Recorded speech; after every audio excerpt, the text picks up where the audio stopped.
नमस्कार और स्वागत है चकमा रिपोर्टर में। आज हम आपके सामने एक गंभीर मामला लेकर आए हैं जो अरुणाचल प्रदेश में चकमा समुदाय के उत्पीड़न और नस्लीय भेदभाव से जुड़ा है।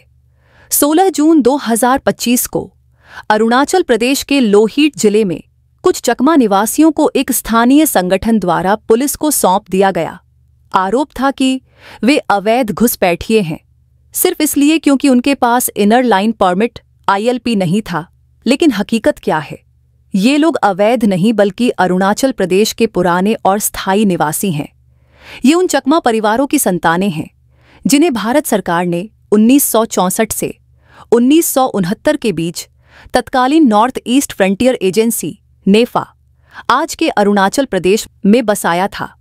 इनमें से एक व्यक्ति का नाम है नेफा धन चकमा। उनका नाम ही उनकी पहचान और इतिहास की गवाही देता है।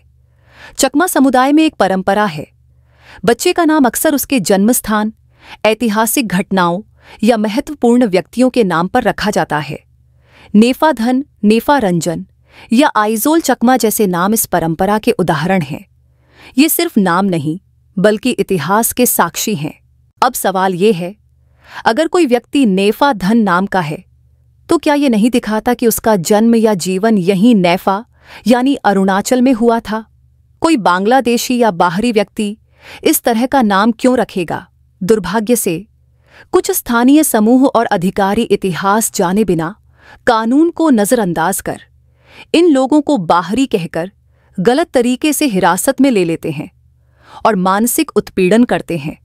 लेकिन सच्चाई ये है कि भारत के सुप्रीम कोर्ट 1996 और 2015, गुवाहाटी हाई कोर्ट और दिल्ली हाई कोर्ट सभी ने स्पष्ट रूप से कहा है कि चकमा और हजोंग समुदाय के लोगों को ILP की आवश्यकता नहीं है, क्योंकि वे भारत सरकार द्वारा नीति के तहत स्थायी रूप से बसाए गए थे।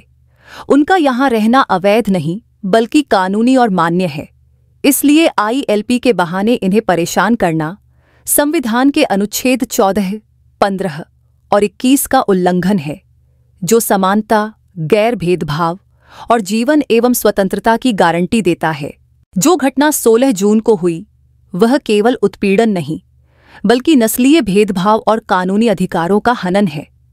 यह आवश्यक है कि सरकार, पुलिस प्रशासन और संबंधित अधिकारी ILP के दुरुपयोग को रोकें, अधिकारियों को चकमा समुदाय के इतिहास और उनकी कानूनी स्थिति के बारे में संवेदनशीलता और जानकारी प्रदान करें और इस प्रकार के मामलों में सख्त कार्रवाई सुनिश्चित करे।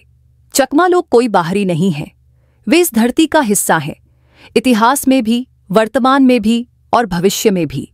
उनके नाम, उनकी उपस्थिति और उनका अस्तित्व सब कुछ अरुणाचल की पहचान से जुड़ा हुआ है।